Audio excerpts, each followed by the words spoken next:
To accommodate this new production model, where one Realtrac job can have multiple build schedules, changes were made to the Realtrac Performance ERP Shop Floor interface.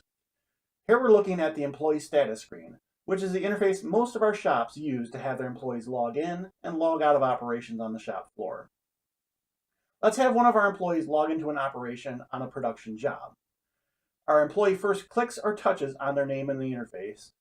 Then they will select the job from the job list. Note that the production jobs are listed in green on our interface.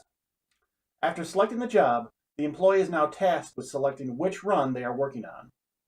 Both runs are still open and can be logged into, but as the runs are closed, they will become inaccessible from our interface.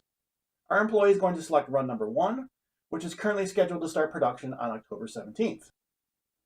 Clicking the next button, the employee is now shown the router operation specific to our initial production run, run number 1. Note that as the user progresses in our login wizard, the interface updates with the details on the specific job and the specific production run that they have scheduled. Employees are able to confirm that they have selected run number 1 and that the specific run is set to build 100 units of our part. Our user selects the router operation, clicks the next button, and finally selects their workstation they intend to log into.